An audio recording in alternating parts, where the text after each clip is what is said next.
ஸ்தோத்திரம். அனைவருக்கும் என்னுடைய காலை வணக்கம். மறுபடியும் ஒரு நாள் கூட ஆண்டவர் நமக்கு தந்திருக்கிறார்.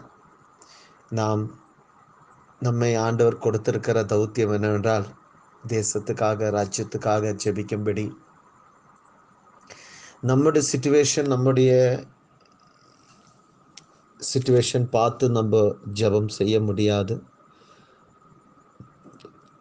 ஆனால் ஒரு விஷயம் ஆண்டவர் உங்களுக்கும் எனக்கும் வெளிப்படுத்துறது என்னன்னா, நம்மளுடைய கண்ணீரான ஒரு ஜெபம் இந்த தேசத்துக்காக நாம் ஜெபிக்கும்போது பெரிய விடுதலும், பெரிய சமாதானம், பெரிய மாற்றங்கள் ஆண்டவர் கொண்டு வருவார். என்ன கொண்டு வருவார்? பெரிய மாற்றங்களை ஆண்டவர் கொண்டு வருவார். இந்த காலை வேளையில் பாருங்கள், நம்மளுடைய சிச்சுவேஷன் எப்படின்னா இருக்கட்டும், ஆனால் நாம் ஜெபிக்கும்போது ஆண்டவர் நம் ஜெபத்தை கேட்பார் என்ற நம்பிக்கை நமக்கு ஒவ்வொருத்தருக்கும் வர வேண்டும். அல்லேலூயா. பாருங்கள், ஒரு சிறு கதை உங்களுக்கு நான் சொல்கிறேன். எல்லாருக்கும் தெரியும், நம்மளுடைய விசுவாசத்தினுடைய தகப்பனாக இருக்கிற அப்ரஹாமு. நீங்கள் ஆதியாகமம் 20வது அத்தியாயத்தில் வரும்போது, அதாவது ஜெனிசஸ் 20 வரும்போது, அவர் அங்கே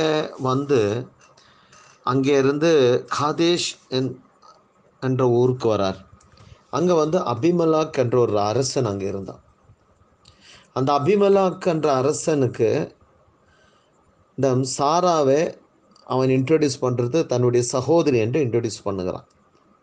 அப்போது சாரா மேலே அவனுக்கு ஒரு ஆசை சாராவை அபிமெலேக் அரசன் கொண்டு போகிறான். அந்த இரவில் ஆண்டவர் அவனோடு கூட பேசுகிறார். நீ பண்ணுறது தப்பு, கடுமையான பாவம். தன்னுடைய மனைவி. அப்போ ஆண்டவர் அவன் அபிமெலேக்கோட பேசின காரணத்தினால அபிமெலேக் அப்ரஹாமை கூப்பிட்டு சாராவை திருப்பி கொடுத்துட்றான். அல்லேலூயா. ஆனால் அந்த இடத்துல அவன் ஒரு தீர்க்கதரிசியாக இருக்கிறான். 7வது வசனம் நீங்கள் படிக்கும்போது உங்களுக்கு தெரியும், அவனுடைய மனைவியை திருப்பி கொடு. அவன் ஒரு தீர்க்கதரிசியாக இருக்கிறான். அதே மாதிரி நீ உயிரோடு இருக்கும்படி உனக்காக, உன் குடும்பத்துக்காக அவன் ஜெபிக்கணும். அல்லேலூயா. நீங்கள் பைபிள் திறந்து முதலாவது ஒரு ஜெபம் ஆரம்பிக்கிறது அப்ரஹாம் கிட்டேருந்து தான். அல்லேலூயா. அவனுக்காக ஜெபிக்கலை, அவன் மற்றவர்களுக்காக ஜெபிக்க ஆரம்பித்தான். பாருங்க, அபிமெலேக்கு செய்த தவறுகள் ஆண்டவர் அவனை கூட்டின்னு அந்த மன்னிப்புக்கு எடுத்து அந்த அப்ரஹாமுடைய மனைவியாக இருக்கிற சாராயை அவன் திருப்பி கொடுத்து அவன் ஆசீர்வாதம் பெற்றுக்கொள்கிறான். ஆண்டவருக்கு கீழ்பட்டு இருக்கிறான். அதெல்லாம் ஒரு பக்கம். ஆனால் நீங்கள் 17வது வசனம் வரும்போது ஒரு அதிசயமான அற்புதமான காரியம் அங்கே நடக்குது. அப்ரஹாமும் சாராயும் ஆண்டவரோடு அபிமெலேக்காக ஜெபிக்கும் போது அபிமெலேக்குடைய கர்ப்ப பாத்திரங்கள் திறக்கப்படுகிறது. அபிமெலேக்கோட மனைவியின் கர்ப்ப பாத்திரங்கள் திறக்கப்படுது. அப்போ இவர்களுக்கும் பிள்ளைகள் இல்லை. யாருக்கு? அப்ரஹாமுக்கும் சாராய்க்கும் பிள்ளைகளே இல்லை. நல்லா கவனித்து கேளுங்க. இவங்க 2 பேருக்கு பிள்ளைகள் இல்லை. ஆனால் இவங்க அபிமெலேக்குக்காக ஜெபிக்கும் போது ஆண்டவர் அந்த இடத்துல, அந்த தேசத்தினுடைய அடைக்கப்பட்ட கர்ப்ப பாத்திரங்களை ஆண்டவர் என்ன பண்ணுகிறார்? திறக்கிறார். ஹல்லேலூயா. ஒரு தேசத்துக்கு பெரிய விடுதல் ஆண்டவர் கொடுக்கிறார். ஹல்லேலூயா. இதுதான் பாருங்க, உங்களுடைய சிச்சுவேஷன் தகுந்ததுக்காக நீங்க ஜெபித்தால் என்ன ஆகும் என்றது இருக்கிறதோட, நீங்க யாரோடு ஜெபித்து கொண்டு இருக்கிறீங்க? அவர் உலகத்தை உண்டாக்கினவர், அகில உலகத்தை உண்டாக்கினவரிடம் நான் ஜெபித்து கொண்டு இருக்கிறேன். அவர் என் ஜெபத்தை கேட்பார். அவர் என்னுடைய சகோதரிக்கு விடுதலை கொடுப்பார். நான் ஜெபிக்கும் போது ஆண்டவர் அடைக்கப்பட்ட கர்ப்ப பாத்திரங்களை ஆண்டவர் திறப்பார். அவர் திறந்தால் யாராலும் மூட முடியாது. அவர் மூடினால் யாராலும் திறக்க முடியாது. அவர் சர்வ வல்லமையான தேவன். என்னோடு சொல்லுங்க, அவர் யாரா இருக்கிறார்?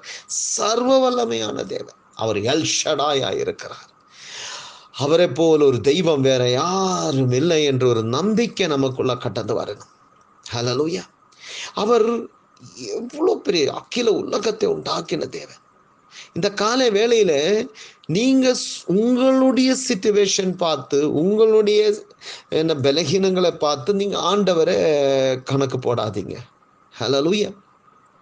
பாருங்க, நீங்க இது இன்னும் கொஞ்சம் டீப்பா ஆழமா எடுத்து நீங்க இந்த கவனமா கேட்டீங்கன்னாக்கா நிச்சயமா உங்களுக்கு ஒரு விடுதலை வரும்.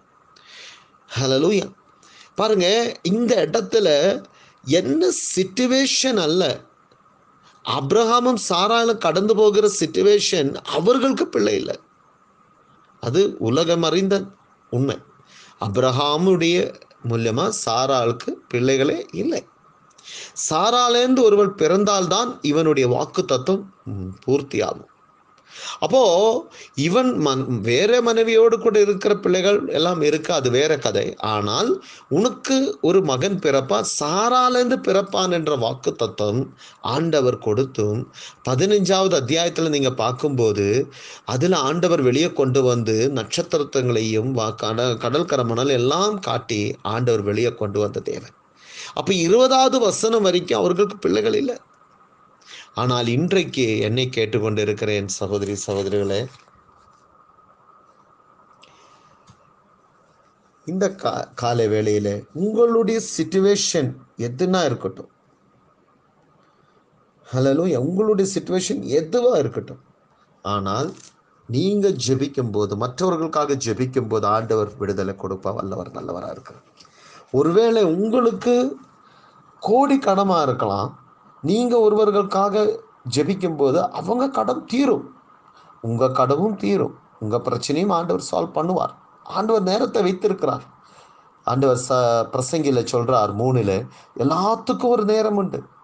நடுவதற்கும் ஒரு நேரம் உண்டு, அறப்பதற்கும் நேரம் உண்டு, பிடுங்குவதற்கும் நேரம் உண்டு, பேசுவதற்கு நேரம் உண்டு, பேசாமல் இருப்பதற்கும் நேரம் உண்டு, மௌனமா இருப்பதுக்கு நேரம் உண்டு, மௌனத்தை கலைக்கிற நேரம் உண்டு, எல்லாத்துக்கும் ஒரு நேரம் உண்டு. அப்போ ஆண்டவர் ஏற்ற நேரத்தில் ஏற்ற காலத்தில் நம்முடைய வாழ்க்கையில் ஆண்டவர் விடுதல் செய்ய நல்லவர், வல்லவராக இருக்கிறார். ஆனால் உங்களுடைய ஒரு ஜெபம் போதும் இந்த தேசத்தினுடைய வறுமை மாற்றுவதற்கும், இந்த தேசத்துக்கு ஒரு பிரிட்ஜாக நின்று நீங்கள் ஜெபிக்க ஆரம்பிக்கணும்.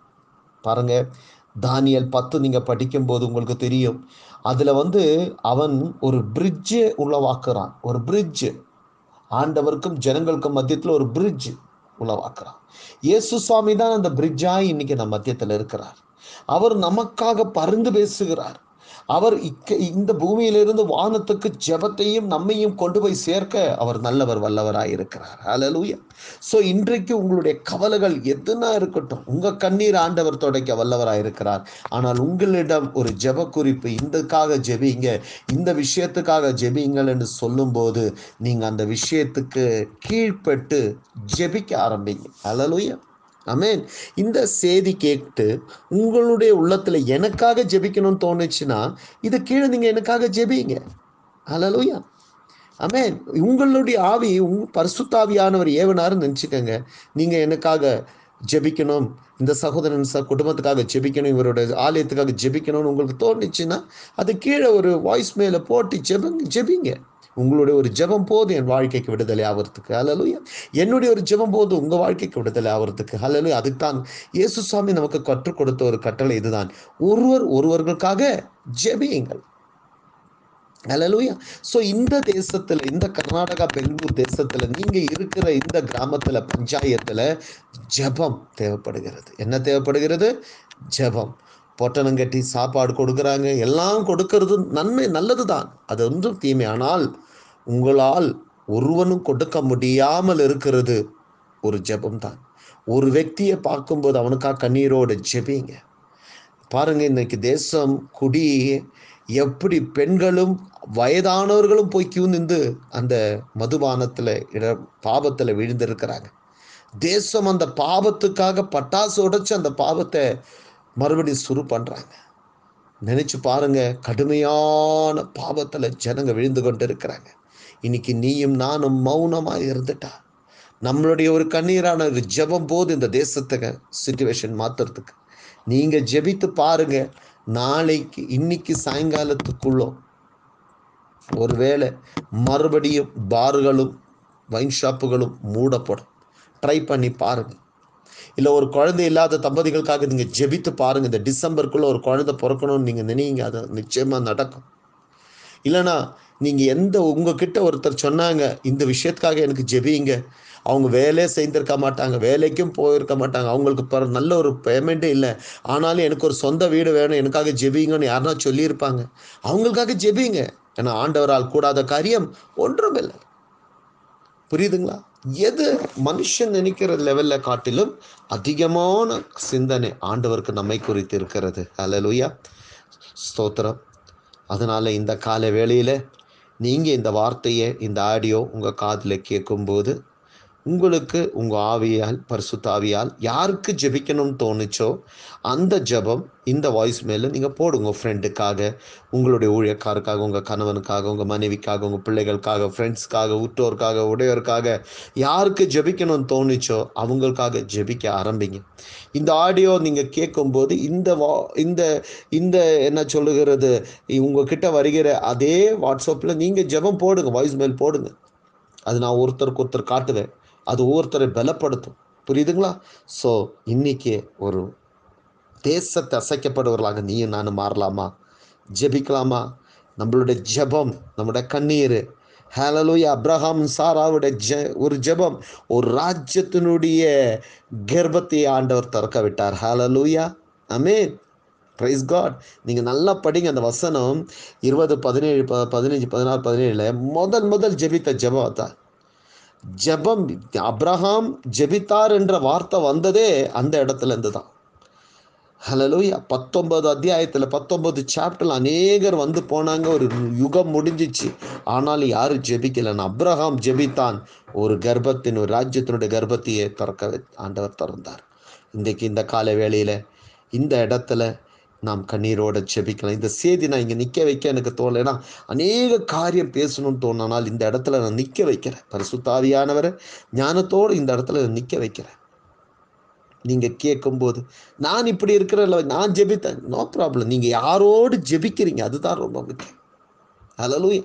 அகில உலகத்தை படைத்த எல் ஷடாய் கிட்ட நீங்க ஜெபிக்கிறீங்க, எல் ரோகி கிட்ட ஜெபித்து கொண்டு இருக்கிறீங்க. அவரால் கூடாத காரியம் ஒன்றும் இல்லை, ஒன்றும் இல்லை, ஒன்றும் இல்லை. ஜெபிக்கலாமா? விசுவாசத்தோடு நாம் ஜெபிக்கலாமா? ரிக்கமன தூரபல ஷதுன தூரபல. இயேசுவே, இதோ இந்த கால வேளையில ஆண்டவரே, என்னோடு கூட ஜெபிக்கிற சகோதரி சகோதரர்களுக்காக நான் ஜெபிக்கிறேன் அப்பா. அபிரகாமினுடைய ஜெபத்தை கேட்டு அபிமெலேக்கோடைய ராஜ்யத்தினுடைய ஆண்டவரே அந்த கர்ப்பத்தை நீ திறந்து கொடுத்த தேவனே, இன்றைக்கு நாங்கள் இந்த தேசத்துக்காக ஜெபிக்கிறோம். ஆண்டவரே, இந்த தேசத்தில் ஆண்டவரே கடினமான ஆண்டவரே காரிருளாய் பாவங்கள் மூடப்பட்டு இருக்கப்பா. இந்த மூடப்பட்டிருக்கிற பாவங்களை ஆண்டவரே நீ எடுத்து போடும், கழுகும் ஆண்டவரே, கழுகும். இந்த ராத்திரி நேரத்தில் இந்த காலை வேளையில் நாங்கள் ஜெபித்து கொண்டிருக்கிற இந்த வேளையில் பரிசுத்த ஆவியானவர் பெரிய அதிசயம் அற்புதம் நீ செய்ய போறதுக்காக நன்றி அப்பா. இந்த காலை வேளையிலப்பா ஒரு அற்புதம் செய்யும் ஆண்டவரே. உற்றோருடையோருக்காக நாங்கள் ஜெபிக்கிறோம். ஒரு குழந்தை வேண்டும் என்று ஜெபித்து கொண்டு இருக்கிறவர்களுக்கு ஆண்டவரே இந்த வருஷம் முடிவதற்குள்ள ஒரு அதிசயம் அற்புதம் நடக்கட்டும் என்று ஜெபிக்கிறேன். ஒரு வீடு வேணும் என்று, சொந்த வீடு வேணும் என்று ஆண்டவரே அப்பா கதறி இருக்கிறவர்களுக்கு ஒரு சொந்த வீடை கொடும் ஆண்டவரே. ஹல்லேலூயா, ஹல்லேலூயா, ஸ்தோத்திரம். அதுபோல ஒரு வேலை வேணும், நல்ல ஒரு வேலை வேணும் என்று வாலிப பிள்ளைகள் ஜெபித்து கொண்டு இருக்கிறவங்களுக்கு நல்ல ஒரு வேலையை கொடும் ஆண்டவரே. அப்பா ஸ்தோத்திரம். தொழிலில் வியாபாரத்தில் நல்ல ஆண்டவரே செழிப்ப வேண்டும் என்று ஜெபித்து கொண்டு இருக்கிறவங்க வியாபாரம் செழிக்கட்டும் இயேசுவின் நாமத்தில். ஆண்டவரே, கடபாரத்தினால் கடன் பிரச்சனையால் ஆண்டவரே உடைந்து போயிருக்கிறவர்களை அந்த கடத்தை நீக்கும் இயேசுவின் நாமத்தில் அப்பா. வட்டி பணம் கட்ட முடியாமல் கட்டப்பட்டு இருக்கிறவர்களை ஆண்டவரே வட்டி பணம் கட்டும்படி ஆண்டவரே அந்த கடங்களை தீர்க்கும்படி பரிசுத்த ஆவியானவர் ஒரு உதவி செய்ய வேண்டும் என்று ஜெபிக்கிறேன் அப்பா. வாடகை கட்ட முடியாமல் தடப்பட்டு இருக்கிறது வாடகை கட்டி முடிக்கும்படி ஆண்டவரே நீக்கும். ஆண்டவரே, உம்முடைய கரம் இறங்க வேண்டும் என்று ஜெபிக்கிறேன் அப்பா. அதுபோல ஆண்டவரே கடன் பிரச்சனையால் அந்த கேஸ் பவுன்ஸ் ஆண்டவரே செக் பவுன்ஸ் கேஸ்ல ஏதாவது ஆண்டவரே இப்படி இருந்தால் இயேசுவின் நாமத்தில் வெளியே வரட்டும் ஜனங்கள். ஆண்டவரே, கடன் பிரச்சனையிலிருந்து வெளியே வரட்டும் ஆண்டவரே. அப்பா, திக்கற்றவர்களுக்கும் அநாதருக்கும் நீதான் துணையாயிருக்கிறீர் அப்பா. ஆண்டவரே, இந்த காலை வேளையில் அநேகரால் பந்திக்கப்பட்டு கட்டப்பட்டு ஆண்டவரே நொறுக்கப்பட்டு இருக்கிறார். எல்லாருக்கும் ஒரு விடுதலை சமாதானத்தை நீ கொண்டு ஆண்டவரே. தேசத்துக்காக நாங்கள் கண்ணீரோடு செபிக்கிறோம் தகப்பனே. இந்த காலை வேளையில் ஒரு ஆசீர்வாதத்தை காணும்படி, ஒரு ஆசீர்வாதம் எங்கள் வீட்டிலும் ஃப்ரெண்ட்ஸுக்குள்ளேயும் நண்பர்களுக்குள்ள எல்லா இடத்திலும் வந்து சேரும்படி இயேசுவின் நாமத்தில் ஜெபிக்கிறோம் நல்ல தகப்பனே. ஆமென், ஆமென். Have a blessed day, my brothers and sisters. God bless you all. நீங்கள் ஜெபம் போடுங்க, தொடர்ந்து உங்கள் ஜெப விஷயங்கள் போடுங்க. அதுபோல் உங்கள் வாட்ஸ்அப்பில் ஒரு வாய்ஸ் மெயில் ஜெபிங்க. ஓகே, உங்களுடைய ஜெபம் எங்கள் சபைக்கும் எங்களுக்கும் ரொம்ப முக்கியம்.